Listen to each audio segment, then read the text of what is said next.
Good morning, grinders. Hey, welcome to the DFS pregame show. I'm Jordan Cooper, aka Blenderhead, aka Blender HD. People don't know that it just stands for Blenderhead. And also known as the person that hopefully is above you in contests. Maybe today, not yesterday. It didn't work out yesterday for me. But this is what we do on the DFS pregame show. This is the second week of this show. I know Travis was supposed to be here today, right? He was supposed to do Fridays, but we switched, so he'll be on Monday. Apparently, there's some construction by his house. Most of us RotoGrinders people, we work remotely. I'm in Louisville. Travis, I think, is in New Jersey. So, it depends on what's going on. I know someone behind. I have houses behind me. Someone could be, I don't know. Well, I don't know what's going on. Maybe there's noise. And we switch out some things. So it's me. So I don't know. Is that a good thing or a bad thing? That were people looking forward to Mangone, or you prefer me? I have no idea. I can't tell. Hit that like button if you preferred me. If you're glad that I'm here and not Travis, hit that like button. If you're not, just hit the dislike button. I want to see how many people hate me. So feel free. I think the YouTube algorithm doesn't care either way. So hit the thumbs down button if you don't like me. I'm up to my third cup of coffee. I got up early today, just by happenstance. So it's not cold yet. But remember, by the end of the show, this coffee will get cold, and the only way to make it up to me is by hitting the like and subscribe button. So definitely do that. So we got the chat going on in YouTube. If you have any strategy questions or anything throughout the course of the show, feel free to post it in the YouTube chat. I will get to as many as I can saying hi. Robert's here. What's up, Blender? Yeah, Robert Gall, got Conscious Machine, Matthew Prodhall, Neil O, best DFS coach around. Oh, am I coaching you? Is this coaching? This is kind of coaching, I guess. Aldo Arnolis says, still am terrible, but the show is so great. Okay, you get better. It doesn't happen overnight. I was just as bad as you 4.5 years ago. Right? I didn't just wake up and just know how to play DFS, and I studied. A lot of the stuff that we cover on the show is stuff that I did, and I still do every single day. When I started October 2015. We didn't even have a tool like Results DB. I would just download CSVs. I would just look through players' lineups and learn from the better players. What are they doing? Not who won that day, but just who's consistently beating the game. So that's what I like doing in Results DB. And yesterday we only had a short slate, a small slate, 3-game slate, little island games. I mean, different times. We had, the late game was, the TNT. So you always get the 10:30 Eastern game. And we did have news. We got news on that slate that really dramatically changed things in maybe the last hour before lock. And that was JaVale McGee being out. Because we were all expecting on a back-to-back, maybe Anthony Davis sits, right? He's questionable. We didn't know what was going to happen. And that game was an hour after lock. So you had to decide on, do you take a shot on AD, especially FanDuel with no late swap. But then once McGee was out, who else is going to play center? I mean, so yeah, AD was going to play more center minutes, but Howard drew the start and probably was going to play 27, 28, maybe 30 minutes. And he was 4,700 on Draftkings, 5,200 on FanDuel.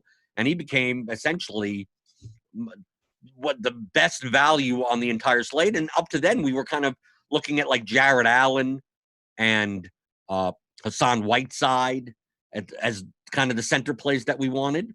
But then Howard, at his price, that filled the center slot right there. So we could take a look. What I did, we got the 222, the slam, the Thursday special, which was the $15 contest, and the and one, which is the $1 20 max. And I highlight this every day. I know you may get sick of me after a while, to show you the disparity of later news trying to take advantage. If you're playing lower stakes, be more inclined to go heavier on late news than anywhere else. Okay, so if JaVale McGee gets ruled out, be more inclined to go just lock button Howard, just lock him, right? I'll show you that there are plenty of top players that literally lock buttoned him, or 98% of him. But we look right here in the 222, he was 80% owned. In the $15 Thursday special, he was 58% owned. In the $1.20 max, he was only 45% owned. I mean, essentially, a 45% owned guy that a lot of top players virtually locked into their lineups. Look how much leverage you could get on what was by far the best value play on the entire slate. Like Ariza was Ariza went from 64% to 52% to 46%, 3,500. His first start for the Blazers. I mean, he ran well. I mean, maybe not the first 7 minutes, right? The first 7 minutes, he only had 1 rebound, but he did well. But we kind of knew that beforehand. So, like, yeah, his ownership, was going to be somewhere around there. We also, if we take a look throughout the course of all of this, like, take a look at some of these, like, lower percentage players that on a 3-game slate probably weren't good plays.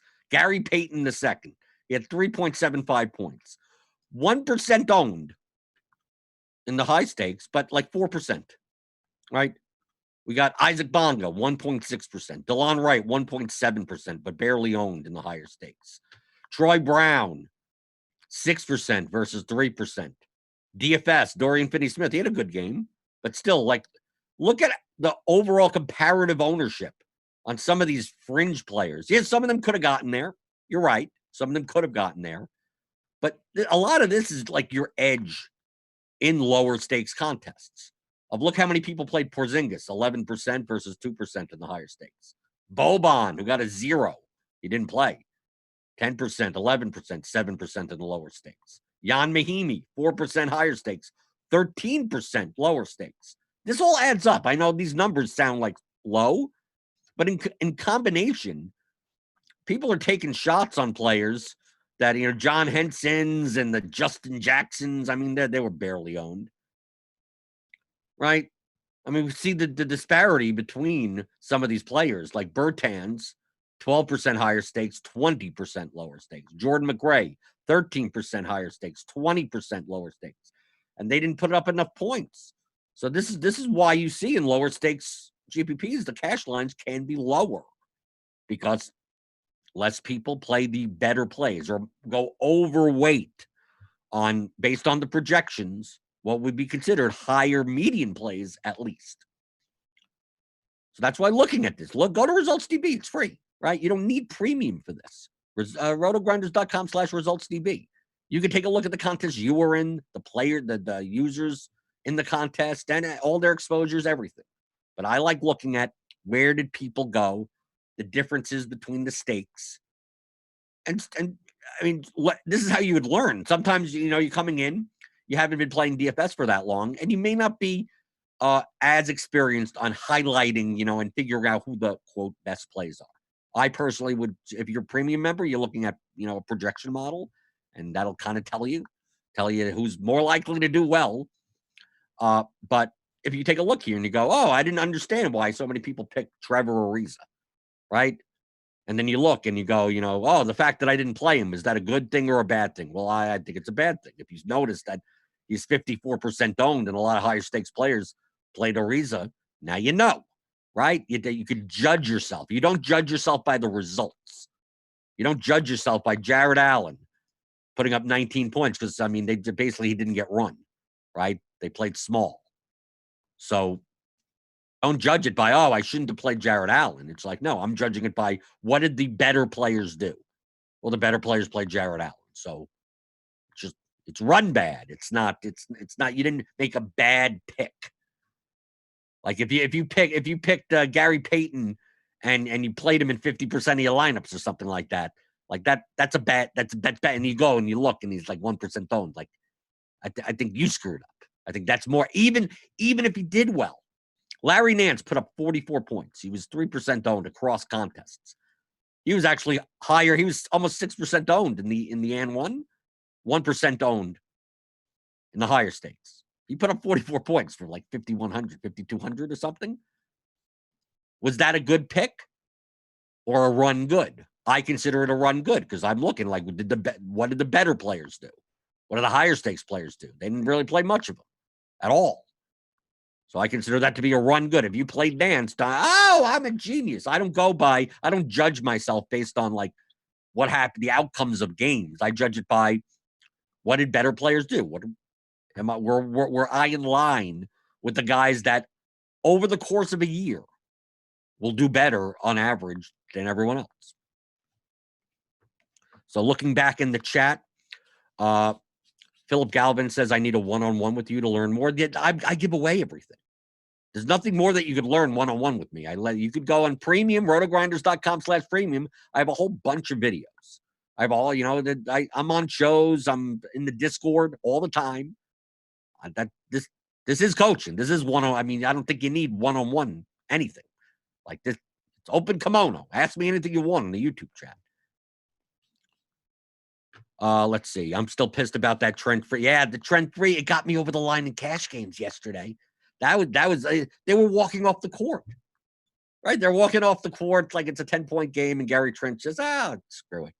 Right? A lot of people pivoted to Seth Curry. Like if you played Kyrie in your cash lineup, you're like, okay, maybe I need to pivot. And Curry was up by like 1.5 points on Trent. And then Trent hits that 3-pointer, and the cash line just went dink like that in cash games. So I went from like a losing day to a winning day on a right at the end of the game. That was beautiful. I know for some people that had Curry or whatever, that was the worst thing ever. So I get it. You could be on both sides of it. Let's see. BK Reader, if you're new here, put him on your list of stuff. Oh, Robert Gold almost knows what's coming. Right? I got BK Reader right here. Right? This is also what I do. I look across good players. I'm looking at the Thursday special. I got Royal Pain. Like there was like a 4 or 5-way chop up top. And I know we'll get to today's slate. I know Jason Tatum is out. We'll get to today's slate in the second half. But I actually think the review is more important because at 11 in the morning, Tatum's out now, but it's a 10-game slate. By 5:30, like everything changed. I mean, like who knows what's going to happen today? I mean, we see this all the time. So Royal Pain, BK Reader, I got like Circling the Drain, this guy, Papa Gates, Squirrel Patrol, who's a D guy who's here at RotoGrinders, Mr. Good Seats, and Brick 75. Now, yesterday, with the Howard news, like, what did they do? Like, for the most part, other than Circling the Drain, they only got 67%. Pretty much people just played the hell out of him. I mean, pretty much. 37.5 points. He was 58% owned in this contest. People are just like, just give as much as you can to me, for the most part. The interesting part was that with Howard being so chalky in the center spot, I think a good spot to get leverage was other centers. Turns out that wasn't the best move. It turns out results-wise, that didn't end up being the best move. So I'm going to look at center. What I did yesterday, I tried to play more Jared Allen, more Hassan Whiteside, right? Hassan Whiteside's ownership dipped. Originally, without Howard, if Howard played, Allen would have had higher ownership and Whiteside would have had higher ownership. So I wanted to take advantage of that. So I still played a ton of Howard, right? If I take a look at my own build, I played 90% Howard, right? But I also played 52% Jared Allen and 40% Whiteside. I played a lot of double center lineups. Didn't work out because Whiteside and Allen dudded, but I see that a lot of people also did that. A lot of these players played a ton of Jared Allen, maybe not so much for Papa Gates or Brick 75, and a lot of Whiteside. I mean, Whiteside was 19% owned. He would have, if it wasn't for Howard, he would have been like 30, 35% owned. Same for Jared Allen. Jared Allen would have been 50+% owned. Some people took a shot on Anthony Davis. But if you take a look at Larry Nance, like Circling the Drain had 2%, and everyone else had nothing. On a 3-game slate, we know so much ownership is going to Dwight Howard. It's the easiest leverage spot to see. Turns out it didn't work out, but the strategy was similar amongst pretty much all the top players. Because at least Papa Gates, he did get some Whiteside. But he had less double center lineups because look, he only played 100% Howard, a little of Allen, and a bit of Whiteside. So a lot of his lineups in the utility spot did not have a center in it. So now if I go back to check all, take a look. Let's see where they did get leverage. Okay. So the two guys that won, that part of the split up top, Royal Pain and BK Reader. I'll show you right here that, if you're playing multiple lineups, You're playing, it doesn't have to be 150. That you can win in multiple ways. You look, Royal Payne had 82% Tim Hardaway with 19.25 points. That was unnecessary. Didn't get there, right? He didn't get there for his $4,700 salary. He was fine, I guess, right? He had 82%. He had 41% Rajon Rondo, which was better, a little bit better, 26.5, right? He had 30% Whiteside, right? 30% Allen. He only had 45% Lillard. He didn't go over. Papa Gates and Squirrel Patrol. They went over. Like these guys on this side, they went over on Lillard. But they didn't win. They came in high, but they didn't win. Royal Payne and BK Reader split up top. So you can have 82% Hardaway and still have a first-place lineup. Yeah, obviously, it's not a Hardaway lineup. So just because you see exposures, you could win with small exposures to someone. We take a look. Like Dinwiddie. Dinwiddie had a great game. Not many people had him. But we take a look, especially that Papa Gates. Papa Gates was one of the only ones that didn't use center leverage. All the other players on the screen, in some fashion, used center leverage. Papa Gates didn't. So now I'm thinking, if he didn't use center leverage, then where did he try to get the leverage? Okay. Well, let's take a look at the blue spots, right? The heavy exposed guys. That's why I like color coding on Results DB. Joe Harris, 60%. Yeah, he didn't get there, 15 points. Kyle Kuzma, 37%. Torian Prince, 44%. He put up a decent score, 33.75. So basically it was small forward, power forward, right? Kuzma, Prince, Harris, and it was the Lakers-Nets game. So I'm assuming he had a lot of LeBron. 74% LeBron, right? He had LeBron, Howard. He actually went under on Kyrie, but essentially his way of getting different was to play a lot of Joe Harris and Kuzma and Prince. He had a lot of the Lakers Nets like game stacks, like 3+2, 2+2s. LeBron, Howard, LeBron, Kuzma. Well, Howard, Kuzma, because he had Howard in all the lineups. So that's where it was getting leverage. Then we take a look at circling the drain. Like he didn't play much Beal, but he played a lot of like Osman. He played Kuzma, Prince, Porzingis. He was one of the only ones. Look, no one else. He was the only one with Porzingis exposure. He was pretty much the only one with KCP exposure. These are all good players. They all make different decisions. Some decisions are about the same. Like, let's just play all the Dwight Howard. Play a lot of LeBron. Okay. That everyone made that. Ariza was interesting because most people said, based on my strategy, I'm going to play a lot of them. And then Mr. Goodseats said, I'm not. So let's say you're not going to play a lot of Trevor Ariza. Who benefits if Trevor Ariza just stands in the corner and does nothing? He had 82% Carmelo Anthony because that makes sense, right? If Melo's shooting 27 times for no apparent reason, it's probably Ariza just sitting there going, well, I guess I don't get to shoot. So he did that. He was the one that went heavily overweight on Carmelo Anthony. But that was his strategy to use. He still played a lot of Lillard. Still played a bunch of LeBron, a bunch of Beal. Not many people played that much of Doncic. Luka at 12,000 or whatever. It probably wasn't a good enough value. Then we see like Gary Trent. Like how many people played Gary Trent topped in projections, and he did well, 27 points. But we take a look, and it's like, yeah, some people went, Royal Payne went a lot. BK Reader went a bunch. Circling the Drain went a bunch. But then we see here, Papa Gates, not much. Because he's playing so much Joe Harris, and he's playing so much of that Nets Lakers game that he doesn't need Gary Trent, who's eligible at shooting guard and small forward. He's already filling those slots. So he doesn't need him as much. But Papa Gates played all of look how much Lillard at 70 points. So he was making a lot of lineups that was Howard, James, Nets, plus Lillard. Losing guard leverage, right? Because we saw on the center screen that he was the only one out of these guys not to use much, if any, center leverage. He had to use some, because he had 100% Howard. So that's why I look at this. I look at this is how I go through things. I bring up some people that I want to study, and I go, obvious leverage spot was center. Who used it? And then when I see someone that doesn't use it, I'm going to go, well, where did they go?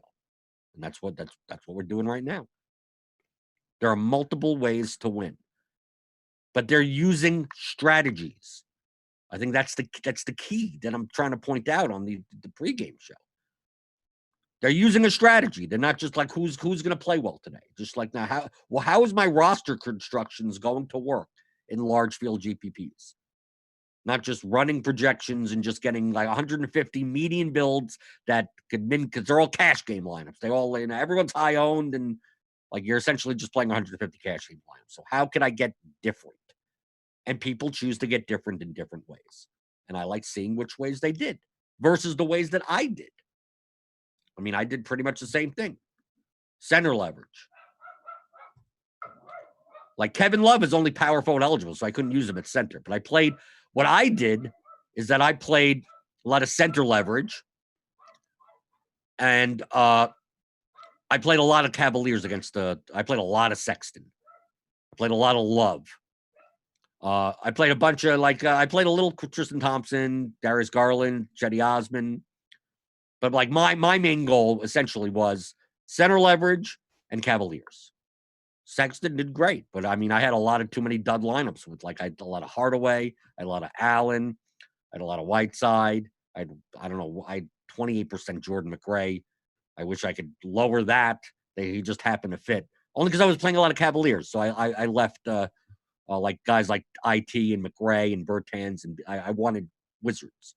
I think a lot of people were I capped Gary Trent and Trevor Ariza because they were going to be high owned. So my leverage spots were center by playing a lot more Allen and Whiteside, and by trying to get away from some Trent and Ariza chalk and play more Hardaway and play more of the Cavaliers guards in those types of price ranges. Didn't work out, right? I didn't win or anything, but that's what I was attempting to do. I mean, it's the same type of thing. If you were to study me through here in results DB, you'd see that also. So I'm trying to say, what did these look like for these players? What did their lineups look like? Okay, going back into the YouTube chat, Cos Campbell asks, do you ever prioritize late game players to protect your line? Well, that's late swap. Do you ever prioritize? I don't purposely do it. If there are late games where there's big news potentially to come out, I mean, sometimes it's unexpected, so you can't prepare for that. But if there's a 10 o'clock game, there's a 9:30, 10 o'clock games where it's this guy could sit, and if that guy sits, these three guys are great values, maybe then I do that. Maybe I leave myself optionality, and I use late swap. And if it happens, I get a big edge. But it's not a matter that I'm not looking for a late game hammer. The time of the games don't matter as far as I want to make sure to have someone in the late game so I have something to sweat. I mean that you do that for entertainment purposes, not for an actual positive expected value strategy. But sometimes leaving yourself optionality does indeed help you. Seth A., you've mentioned previously mini stacks on games where you'll play, for example, Gordon in one of Harden or Westbrook, not both versus Cat. Can you show how you would set that up in lineup HQ? You have a mix of the Gordon Harden and the Gordon Westbrook versus Cats. I'll show you. I mean, this is from yesterday, but I'll go to today's. I already ran 300 lineups optimally to take a look. Player groups, okay. Lineup HQ is premium, by the way. So if you want this, rotogrinders.com/premium. I mean, this is my default screen. This is literally open all day. It's my main tool. It's what I've used since they've come out with Lineup HQ on RotoGrinders. So to me, the $40 a month for RotoGrinders premium just for Lineup HQ is good enough. I mean, to me, I can't work without it. But yeah, if you wanted to set it, let's say you wanted to set up, I'll help you. See, I told you there's a coaching session. Why not? So let's say I don't want to play Harden and Westbrook together. So I set up a group that says, don't play Harden and Westbrook together. Gordon and one of Harden or Westbrook, not both versus Cat. Well, you could set up. Well, I mean, the Gordon one you just do in exposures, but let's say you wanted to make sure that with Cat, Karl Anthony Towns. I mean, where? Come on. Where am I going? Okay, there we go. Okay. Towns. So I'm using a conditional player. Okay. I'm use groups only in lineups that contain Towns. And then I'll put in Harden, Westbrook, and you want Gordon, right? Okay. So I already made a rule. My one group can't play Harden and Westbrook together. Then I made a second one where in Karl Anthony Towns lineups, I want two of these players. Okay. It has to give me Gordon as one of them. Why does it? Because the other rule says I can't have both Harden and Westbrook in the lineup. So if I ran this, if lineups contain Karl Anthony Towns, it's going to be Gordon plus Harden or Gordon plus Westbrook. There you go. Those are the groups that you'd set up. You get exactly what you want. So I hope that helped. Seth A. And I have my complete the MME process GPP lineup building video. It's free today. If you're not a premium member, like just check my Twitter. I mean, go to they have it unlocked. I mean, I recorded it. It was like maybe a month or two ago, and I have a whole bunch of more videos. There's also videos from JSU. There's also videos from Squirrel Patrol. There are videos from Andy Means. There's baseball videos, NFL videos. There's all the tutorials. If you get premium, like there's hours. You could spend a week straight watching all this type of strategy content and tools and things like this, not picks. You get just get premium, $40 a month. Hey, let's say you don't want lineup HQ. Let's say you're fine. Let's say you're cheap, okay, which is fine. There's plenty of people that play recreationally. They still would like to play better or whatever. $40 a month is a little steep. I get it. Pay for 1 month. Just pay $40 for 1 month and just consume everything and then cancel your subscription. And then you go, okay, I learned everything I possibly could under premium. All the the evergreen type of content like the complete MME process build video, and then cancel. And then now you spend $40 and you got all the learning you could possibly get all at once. And there you go. We would prefer that you stay, right? Spend some time in the Discord and go, oh, maybe this is worth $40 a month. But hey, you did pay for 1 month, just like Netflix, right? Just like HBO. You sign up, you watch Game of Thrones, and then you cancel. And then, okay, you got the show that you want. And then Devin did post the link in the chat for that video. It's 47 minutes long. Britt is with me, and I guide him through everything. Literally my process. You're seeing, like, on whatever slate that was, like, this is the actual process that I use to build lineups in a player pool on a 9-game slate. So it's not even like a small slate or anything.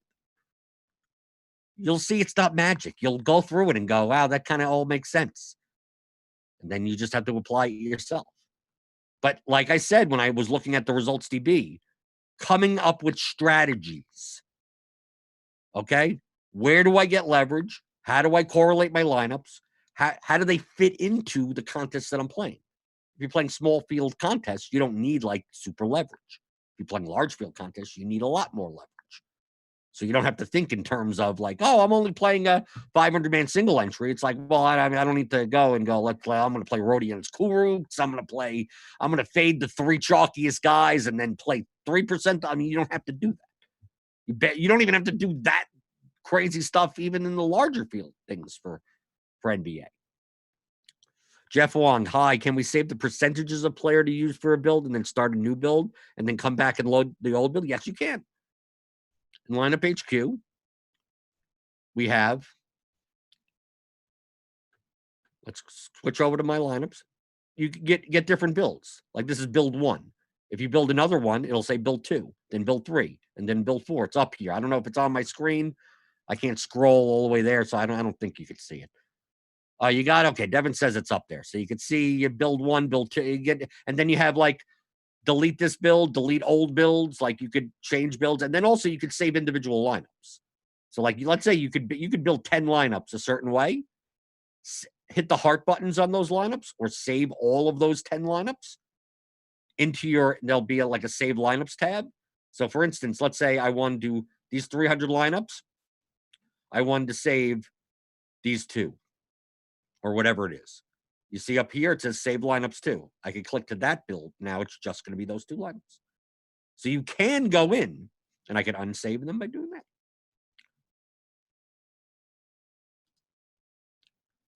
So you can go in. Let's say I'm like, okay, I want to make 50 lineups today, but I want to make 10 lineups specifically this, and then 10 lineups specifically that.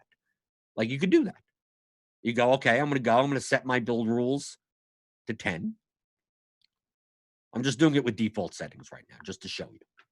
So I'm going to set it to 10. I'm going to make 10 lineups that are a game stack, or, there's some conditional thing that you want to do specifically for 10 lineups, and then do different 10 lineup sets for a 50 total type of thing. So you go in. So I'm going to build 10 lineups. So there you go. So I build 10 lineups. I get build 2 right here, and I go save all lineups. Done. All those lineups are saved. And then let's say I want to build another 10, right? I build another 10. I get build 3, and then I save all those lineups, right? Some of them are the same lineups. And you keep on, you could save as many. And then once you get up to 50, you go, okay, I'm done. You can do that. And you can clear the save lineups. There, clear the save lineups. Delete. I wanted to delete this build. Delete this build. That's what you can do with Lineup HQ. There's a little bit of a Lineup HQ tutorial also for premium people, or just to show off some features. Okay, so let's talk about today's slate, which it's a 10-game slate. With the news, who knows? Does anything I say to now, is it going to matter? I have no idea. Tatum is out. I don't know. Do we have an updated projections? You could always get the projections, right? RotoGrinders.com/premium. To me, I consider it the best projections in the industry. Are we getting, Jalen Browns coming up. Okay, so I think the projections team got Tatum out of the pool and adjusted everything. I'm assuming the Boston guys come up a little bit more. So yeah, Jalen, Kemba comes up a little more because it's Orlando. It's not the greatest of matchups, I guess. So yeah, so we get Jalen more. Okay. So before the show, I ran 300 lineups, but now I'm probably gonna have to do that again. Let me take off these groups so we don't have to worry about them. Because right now I'm just trying to get a sense of like what chalky constructions would be, what chalky lineups could look like. And so I'm going to go into build rules. I'm 300, right? Just 300 to default, whatever. See what they look like. Because I did it before, and I'm not obviously, my first run, like Jason Tatum came in 31%. So he's obviously not going to be there anymore. So that build doesn't matter. So while this loads, I'm going to go into the YouTube chat. Tyler Walker, Blender, what was your thoughts for a build rule last night to only have one of Allen and Howard? Too restrictive for a 3-game slate? Yeah, you could do that. I chose not to because, how many centers did we have available? Right? I get it if you did. I think I'm more likely to do that on larger slates than on smaller ones because there's just not. I was looking to get center leverage. So if I make a rule that's Howard, Allen grouped out, that just means I'm getting like a hell of a lot of white side. Right? Because I'm playing Howard in like 90% of my lineups anyway. So yeah, but you could have done that. For cash and GPP builds is from Tony Tischhauser. Pronouncing that right? Tischhauser? For cash and GPP builds, you mentioned Discord chat to use 2 different browsers. Is this so you can handle late news easier without resetting settings? Yeah. On Lineup HQ, we have cloud storage. So cloud storage means that like whatever you have in Lineup HQ moves with you. So if you if you sign into RotoGrinders, like you could take all your settings and you could go to another computer and log in and use any browser you want, and it's always saved. You can go on your phone and all your stuff is saved if you use cloud storage. It also helps in case, your computer crashes or something where you accidentally close out your browser. So cloud storage, it's just like any other type of cloud service. It's all saved in there. When you switch to local storage, that means it's not saved everywhere. That means whatever browser you have open, it's going to save it in the cache. So if I switch to local storage and close Chrome, like none of this gets saved, right? None of it does. But because none of it gets saved, I could open up like Safari. I could open up Firefox. I could open up another browser, Internet Explorer, and have a completely different. So like I could build GPPs. Let's say I'm going to do like a 150 build here, and I want completely different settings to do like some other type of build for whatever reason, or cache lineup. I'm just trying to run optimals for cache lineups. I'll just open up Safari and I'll two local storage and two different browsers. So you can do that. QQ, how would we make lineup HQ using HQ with a 2-game stack? The over-under is highest on the slate. Well, do you want to do that? I mean, you can. You could go into groups and just literally, if you're going to make those, you make them like 10 at a time. Like you go, like I want 2 of this team and 3 of that team and just run 10 lineups and then just save them or something. It's more likely. You probably would not do that in like a full 150 type of build. I mean, you can. I mean, if you just want to go all in, definitely. Eric Raymond asks, Splendor, is it crazy to avoid playing low-stakes double-ups? My ROI is better in the $25 to $50 double-ups because it seems like everyone doesn't have like the optimal lineup. Look at your own results. Is the sample size big enough? My opinion is that you should play against the weakest opponents you could possibly play. So, like, I can't even play in the $1 to $3 double-ups. None of all the players that I showed you in here can't, right? They have over 1 million in lifetime entries on DraftKings. So, I mean, if your results show that you're actually better in results in 25 to 50, it depends on your sample size.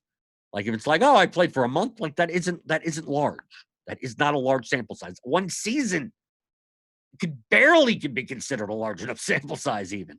So just like don't make rash decisions based on like a 2-week sample, even a month sample or something like that. But in general, just DFS is a game. So all you have to be is better than your opponents.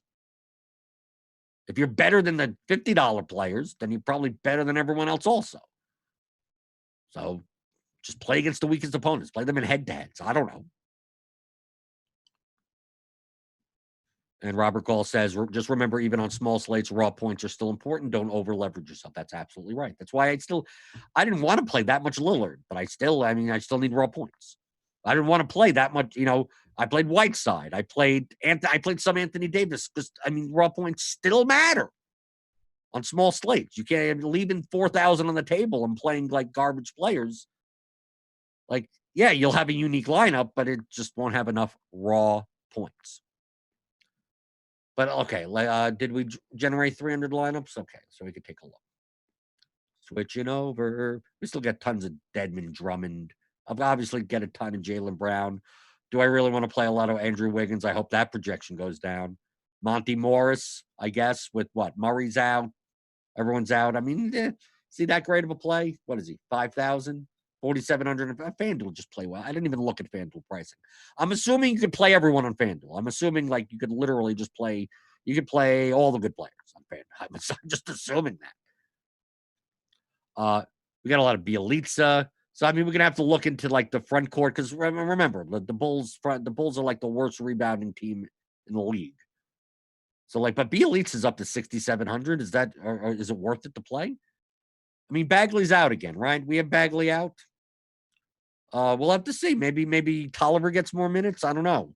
Dedmon is still. He was 3,100 last game, so like he crushed 30 points for that. 30 points for 4,600 is still good. 31 minutes in the last game. 10. He got his double, right? He got a double. So what are we projecting him as? 26 minutes. So yeah, even at 26 minutes, like he projects as one of the best plays on the board. So imagine if he did get 31. He'd be ridiculous. So even if you think, let's say he splits it down the middle, he gets 24. He's still a 6x median. So I don't think Dedmon's that bad of a play at all. Center only eligible. Monty Morris gets a good matchup against the Pelicans, but I mean, his range of outcomes is pretty wide. Right, but for 5,000, he's averaging somewhere around 5x. He's okay. Obviously, we got Jalen now. Obviously, Jalen, Kemba. Once you take one of the main four, type the 3 or 4 Celtics out, the other ones become decent enough plays. Drummond against Memphis, he's probable, right? He had a lip cut or something. Who goes out for these things? A tweaked nose, a sprained eyebrow. I mean, it's ridiculous. The guy I'm scared of the most is Andrew Wiggins. Because against the Rockets, like that total's high, right? 234.5. And it should be a close game, right? We got 114. Yeah, 120 to 114. 7,000 for Wiggins, but we've seen to me, on this slate, currently at least, Wiggins is the type of player where if he's chalky, I want to play very little of him. And if he's contrarian, if he's low owned, I'm going to play a lot of him. So if you understand that concept, we're talking about a wide range of outcomes player. We've seen it with Wiggins. He could go for 50 fantasy points. He could also do nothing. He could also play 20 fantasy points. So understand when the outcomes are wide, it could be one or the other. Those are the types of players where you want to be the opposite of the field. More likely in large field GPPs for leverage. If you choose. Sometimes you gotta be even or whatever, and just it doesn't matter at that point. But those are the types of players. I don't want to get different on guys that have narrower range of outcomes, are more likely to hit their ceiling. So I look at Wiggins and go, like right now, Chris Jamino's hamster wheel. I mean, this is all preliminary. If you get premium, rotogrinders.com/premium, these will update throughout the day. You get lineup HQ, you get all the projections. Like these things, it's 11:42 in the morning, Eastern time. By 5:30, by 6:30, all of this. I mean, this all changes. But right now, based on our projections, Wiggins would be 36% owned. I could just tell you right now, if Wiggins was 36% owned on the slate, I probably have 0. And if Wiggins was, let's say we cut off the 3. Let's say we just cut off the 3 and he's 6% owned. I'll have 30%. So if you just understand the concept that I'm not trying to predict whether or not Wiggins is going to do well. That's what the projection model is trying to do, right? All of that stuff, all the matchups, all the defense versus archetype, the pace, the total, who's on the court, the defensive efficiency, all of that is factored into it. I mean, that's what lineup HQ the projections are. I'm just trying to gauge on like his median is 39, but his range is like 24 to 51. Right? 20th percentile outcome, 50th percentile, 80th percentile outcome. 39 would be a 50th percentile outcome. Right now, I'm just talking about right now. This could all change. Maybe it shouldn't be this high. I just think that he does more than this. I think people are like, I'm jumping on board Wiggins. I'll play lineups as if he doesn't. I play more Towns. I'll play more Napier or something like that in those types of lineups. It's a wide range player. So understand, it's not me trying to predict what's going to happen. I take a look at, let's go down here. Aaron Holiday, right? We have Brogdon out, right? But they priced everyone up. I mean, Brogdon's out. This is the late game. This is the standalone late game. This is the real late game hammer, right? People are going to want to play Indiana players, right? Because Brogdon's out. But Draftkings really just they priced McConnell up to 4,900. McConnell ain't 3,400 anymore. And he may not even start. Aaron Holiday will start, possibly. But Aaron Holiday's 4,500. So, like, Lamb is playing horribly. He's 4,400.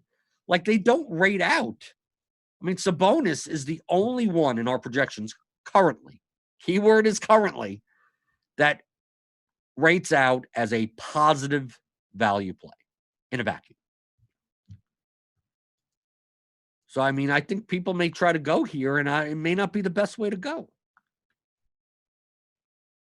Right? I mean, just based on this, I mean, unless they say, like, let's say, for instance, Holiday and where's McConnell? McConnell does start. And let's say you predict him to have like maybe a median of 27 minutes. Okay. And I'm going to move Aaron Holiday down to 24. Even if you go by that, McConnell is still barely, I mean, he's 5.6x, but still he's barely there. And his ceiling is still fairly low. Doesn't mean he's not going to get there. Doesn't mean he's going to dud. Doesn't mean whatever. Just based on the price and based on the matchup and based on everything that the projections are looking at. Even though Brogdon is out, the DraftKings has made the prices reflective of that. Sabonis got a price jump, right? McConnell got a price jump. Warren is up to 6,000 now. It's a fine spot. It's just that the pricing is it's efficient. You could play them. You could. But I know we're going to get a lot of talk about the Pacers because of Brogdon out. FanDuel, on the other hand, who knows what the pricing is? Sabonis could be like minimum price over that. Who knows? I mean, their pricing is just ridiculous. So going back to the YouTube chat, remember, just post in YouTube. I'll go through some stuff, and then I'll look at YouTube chat, then I'll talk about stuff. I want to say hi to everyone. Even Buster Ventura with the scalloped potatoes. He remembers from the sweat show. Cos Campbell asks a personal question. Are you a former poker player? Yep. I played poker for a living for about 5 years. In the mid, like during the boom period, like 2003 to 2008, like that type of period. And that's how I paid my rent in New York City. Pretty much playing poker, mostly live poker. I played online also, but it was mostly like in underground rooms in New York City, Atlantic City, stuff like that.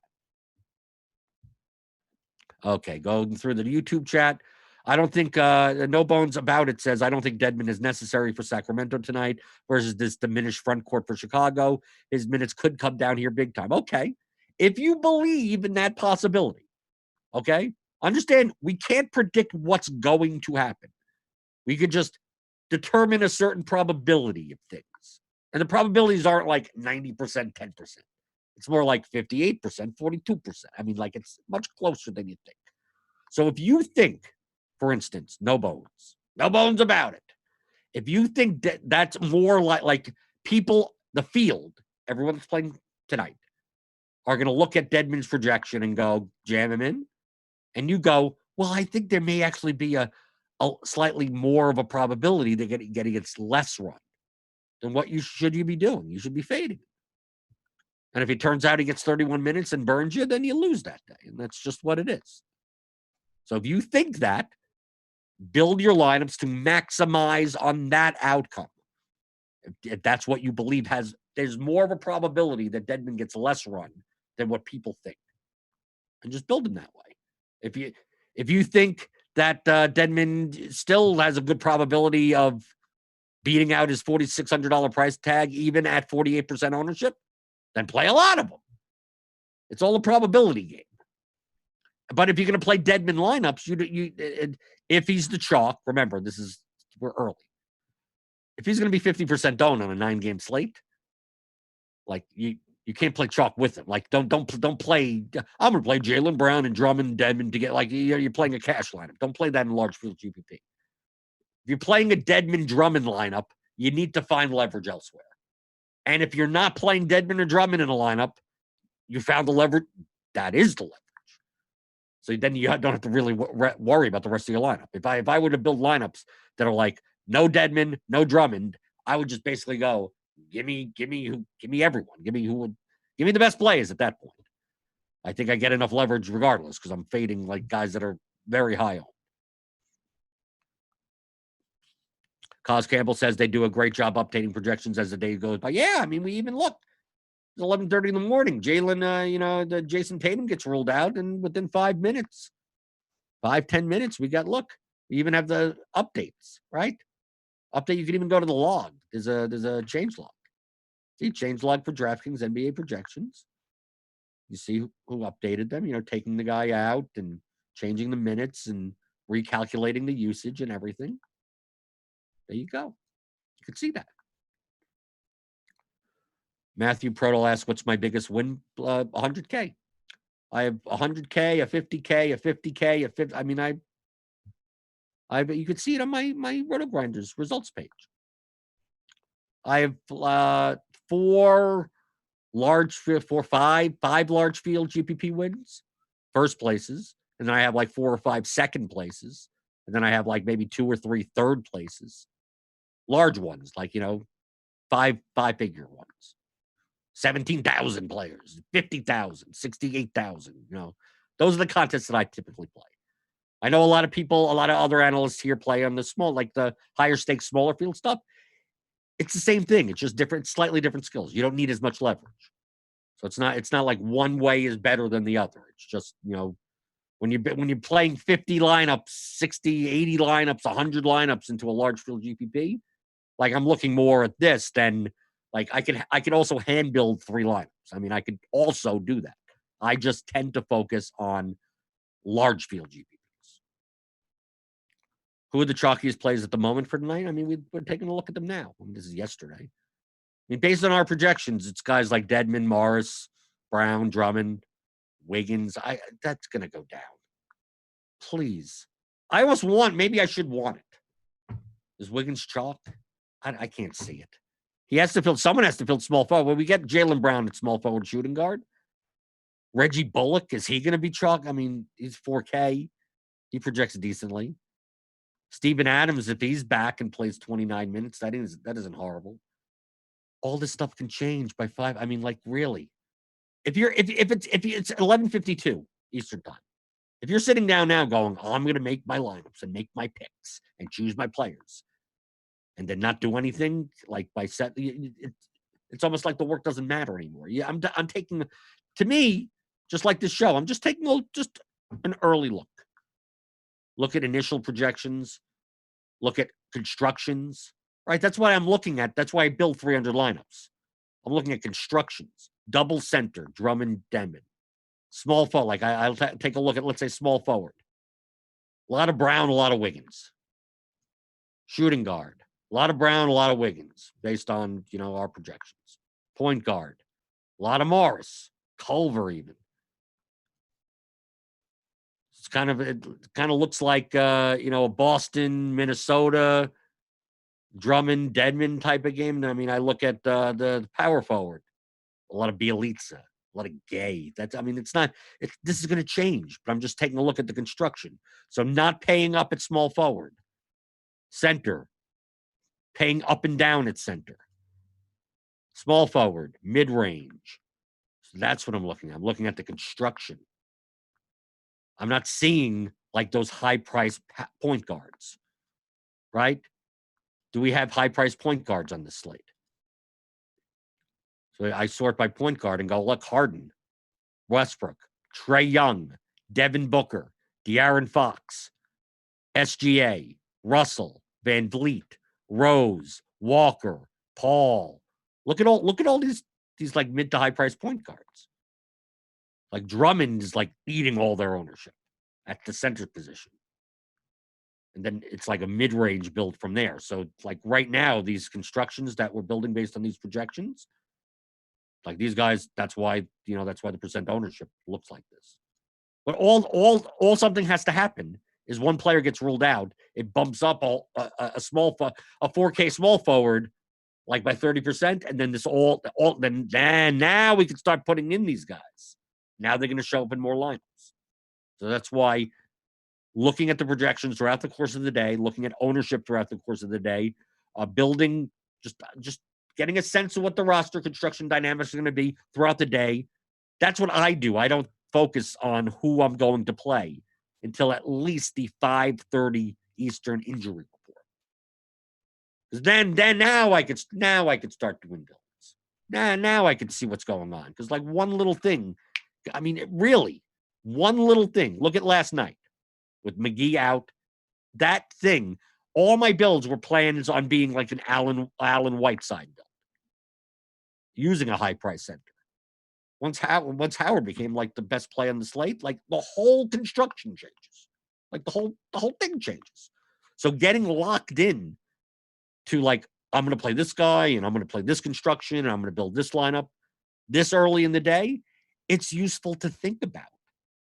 But it's not like it's Andy said on Crunch Time, if you're a premium member, like last night, like a lot of people just really don't understand that. Like if you can't be at your computer or available at least the last half an hour before lock, like you should not play NBA that day. Like one thing happens at 6:45, and like all of a sudden, like everything changes. Then you're jamming in this guy and getting rid of that. I mean, one thing, if you're going to play for entertainment, if you can play one lineup, you want to build it early, whatever, and just have a little sweat, go for it. But if you want to try to actually win and be profitable, like you got to be available. Alex G, I suppose you think it's wise to group Drum and Dedmon together at max at 1 for GPPs. Yep. That would be the type of group where it's like, I don't want that construction, right? So you group out Drummond and Dedmon and go, I like both of them, but both of them together in the same lineup will be too chalky of a construction. Or you can think in terms, let's say you're playing a lot of contrarian plays. Like, let's say the rest of your lineups are going to be like under 10% owned guys. Then who cares if you have Drummond, Dedmon lineups? So it really depends on your player pool. So if you're going to play a lot of like 2%, 5%, mid-range type of stuff, maybe you don't make that group. But if you're going to play a lot of some of the more chalkier players, at least the mid-level chalkier-ish type of players, then maybe you want to set that group. Doing great, Blender. What about Middleton or Giannis at captain showdown? Talking about the Paris game. Oh, I forgot about that. Are people enough of a degenerate, right? It's 3:30. It's during work, right? I got to play the showdown, right? I don't know. I didn't even look. I don't know. Who are they playing? The Hornets? Bucks? I have no idea. I'm sorry. Like, if you're playing large field GPP, just try to be different. No Bones About It says, one mistake I see a lot of people make that I always try my best to avoid is negative correlation in regards to players that cap each other's minutes and productions. That's absolutely right. Go check out my video. It's free. It's a premium video. Tons of people watched it. Premium subscribers say it's helped them immensely on how to build lineups better. Immensely. It's my complete MMA GPP video, process video. It shows it literally what I do at like 6 o'clock. It's for a slate from like a month and a half ago, but I mean, it shows literally what I do. So if you want to see that, it's free today. It's free until like Grinders Live. You got like 6 hours to watch it. It's 47 minutes long. Devin posted it in the chat. Like it'll show literally what I do.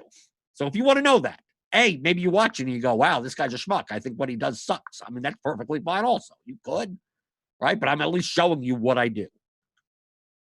Of course, the strategies change on slate to slate, but I mean, it's at least what I do. Craig McCoy says, I find myself always just trying to find the best play at each position and not relying on stacking as much.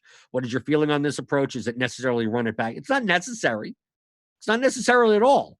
But sometimes you have players in your player pool, sometimes depending on who you're playing, that you may want in certain cases. If I'm playing like a low-owned 5% guy, like let's say I'm playing Trae Young today, but I'm also playing like Shai Gilgeous-Alexander or Chris Paul. And let's say Trae Young is going to go lower owned.